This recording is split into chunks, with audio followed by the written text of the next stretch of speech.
my name is Miranda, and today I'm here to review The Wife Upstairs by Rachel Hawkins. I've been on a bit of a mystery kick lately, and by a mystery kick I mean this is the second mystery book I've read of the year. I really do love mystery books. I just feel like I said in my previous review for Finley Donovan is Killing It, that sometimes they can get just so zany and kooky and out there that like they're just either not good or like it can be very obvious who the bad person is, and then it makes it kind of like you feel like I'm smarter than the main character because they clearly can't see who the bad guy is.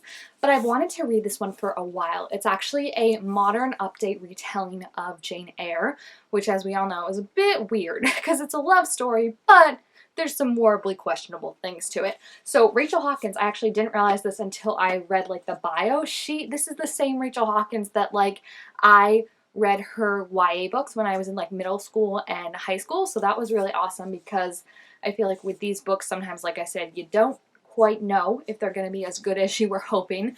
For me, like Gone Girl and Girl on the Train were such disappointing ones, even though they were so hyped up. So when I saw that like Rachel Hawkins wrote this one, I was like, oh, okay. So like it's going to at least be good because like she can write. So that I feel like alleviated some of my stress because like I was just looking forward to it so much that when like you're looking forward to a book, you finally get your hands on it, and I was just like, I've been hyping it up for so long that I don't want it to be a disappointment, and I have to say I did really like it. I don't think it blew me away or anything, but it was probably as good as I thought it was going to be, and that's all you can ask for sometimes. I love the cover. The cover's so cool too, and like I said, just the idea of it being like a whole Jane Eyre retelling is really cool because I don't think you see many of those. Like you see Pride and Prejudice obviously because that's more of a happy story, so you see a lot of romance retellings for that, but you don't get as many with Miss Jane Eyre. So the premise of this is a modern retelling, obviously. The main character in this is named Jane. She's moved to this little city in Alabama to start over her life. She's running from some kind of past secret that we don't quite know about,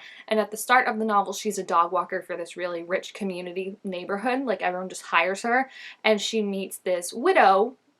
I should put widow in quotes, I'm just realizing. She meets this widow who gets a dog and hires her as the dog walker. His name is Eddie, and he is the big talk of the like cul-de-sac because his wife and her best friend have been missing for a few months now, presumed dead, but just obviously missing after they went out to the lake one night. Jane falls for Eddie instantly, but the thing that I liked about Jane was that it wasn't like an automatic like falling for him. It was like she was kind of using him to get security and safety, and she also has this tiny problem, just a tiny problem, where she likes to steal things. Nothing big, nothing crazy. It's just she can be a bit of a klepto. So like the people that she's walking the dogs for, she'll like steal a necklace or like take one diamond earring. Like things that aren't noticeable enough because these people are so rich that they'll just chalk it up to like, oh, I just lost it and I'll get a new one. But she really likes the lavish lifestyle, one with the security that provides, with like when you have money you can buy lawyers to protect you and stuff. And then also too like the status of like people knowing you and wanting to know more about you and paying attention to you. So I liked that it was like kind of there was an agenda to her getting to know Eddie too, as much as like she does like him. It also just happened to be that she was kind of using him. I mean, she did like him, but also like the main factor of stuff was like, hey, I found this nice rich guy who I can like be with, let's like pursue this as much as I can. And I like that because I think it added some spunk and some zest to her, which was really funny, as opposed to just being like, oh shucks, poor me, poor little girl, and this rich guy's gonna come save me and I'm just gonna go along without question.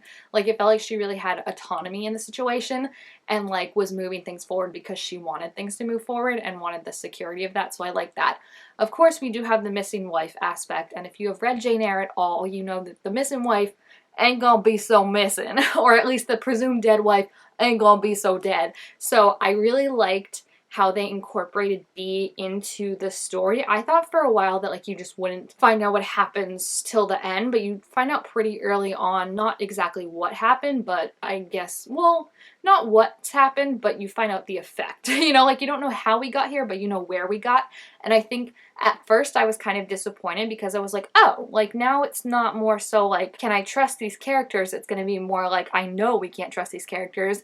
But I think there was a give and a take to that. Like I think the bad thing was, again, like, yeah, you knew like, oh, we can't trust this character, we can't trust this character. But I also think it added in a sense because it added this like unease about you when you would read Jane's chapters where she's interacting with these characters. So I think that as much as I probably would have liked the kind of uncertainty of like, oh, can we trust this one? Can we trust that one? Like playing out for a bit longer, I did like the aspect of like knowing that like, okay, you can't, because I think it makes you feel uneasy. It makes you feel like you're kind of off kilter on the edge of your seat, like waiting for the other shoe to drop in a way, you know? It's astounding. And it's another one, it's so hard to review these books without giving spoilers away, so I want to spend the rest of the time quickly talking about my reactions to all the reveals and stuff like that. So I'm gonna start getting into spoiler territory. My first main thing is I loved the twist that both Eddie and B were kind of bad people. I mean, B was definitely, she was psychotic. She killed people and like did not give a crap about it. Eddie, on the other hand, like I think you could say still psychotic, definitely, but I think there was less of a, like he was driven by his messed up, warped love for her, I guess. Not that that's any excuse, but I think it kind of showed that like, okay, they deserved each other in the end. Because I thought originally it was going to be like B gets away with Jane and Eddie's really the bad guy, and then like they go off and live their happy life, or like maybe it would be a Rebecca situation and like B is really like the manipulator and Jane helps Eddie take her down, and then her and Eddie get to go have their happy life. I'm prone to the assumption that they didn't survive just from the fact that she says she smelled burning hair and stuff. But I do think that idea of, you know, they've survived things they shouldn't have before is kind of in her head. And I do like the whole idea of like her picturing them on a beach somewhere with like Eddie with all his new scars. It's one of those sad things to see how like B and Blanche's relationship played out, like to see where it really got, because do I think Blanche was the nicest of people? No. Do I think she deserved what happened to her? Absolutely not. Like that was someone that she clearly still trusted enough, but was also still suspicious of with everything that happened with the mom. I think the mom was a really good addition because it was just such a quick thing, and up until then we thought we had been getting B's real point of view, and it was her point of view, but the story she was telling was fake. And just like the fact that like she could think that many steps ahead, to think that like if Jane did find this journal someday, and if there was someone in the house that found the journal, like to make the journal seem like Eddie was the one that killed Blanche is just like so twisted. Like there were just so many good. The end was just like you thought Eddie had killed Blanche this whole time and you locked B away, and you thought B was kind of just like survivor's guilt or something, or at least some kind of issue where like she would still want to be with Eddie, like when she was sleeping with him and stuff, even though he had her locked in a literal panic room. And then to get the switch where it was no, Eddie's the one that's been protecting her this whole time because she was the one that killed Blanche, I think was just, I mean, it was obvious to me once Tripp admitted that she was the one that invited him there, because I think it wouldn't make sense if Eddie had done this and Eddie had shown up. Why would he invite Tripp there? So when I heard she invited him, I was like, okay, she was clearly the one that killed Blanche. They were having these friendship issues, but to take it to the extent, I think it was almost like an Amy and Gone Girl situation of you realize just how loose this person's morals are, and I don't think you realize that would be. Like, I thought she, definitely from her point of view, and I think that's why you have to remember it was from her point of view, she seemed very nice, and like Blanche was the one with all the problems, and B was trying to help her and stuff, and then you find out that like, no, it's not the case at all. If we had Blanche's point of view smacked in here, it would tell a very, very different story. But I also love that Jane did get a somewhat happy ending. I mean, it is sad because it's like you have to be complacent about what really happened, but at the same time, until then, and even after then, I still really liked her. I think she was very smart, and I think my favorite absolute scene was her facing off with B when they were just sitting there after escaping from the panic room and just kind of talking to each other and playing this like cat and mouse game of like they both kind of know the other one is not telling the truth or not believing them.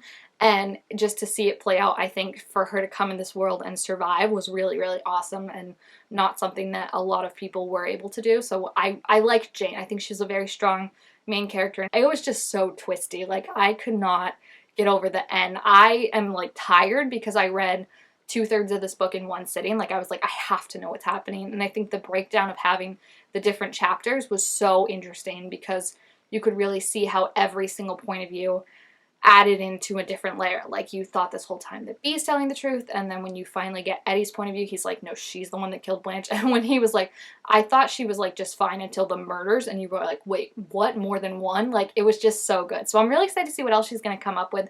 This was her first adult book and like first mystery, but I think it's so interesting and so good, and it's such a good twist on the idea of it because, you know, it's not like everything's peachy keen at the end. Like, it's somewhat peachy keen, but there's still this idea that everything is rubbed the wrong way, you know, that like it's never gonna be the same exactly. So I really, really liked it. I gave it 4.5 out of 5 stars, and if you have read it, please feel free to leave your thoughts about it down in the comments. Also, make sure to give this video a thumbs up if you enjoyed it, and I will see you guys next time. Bye!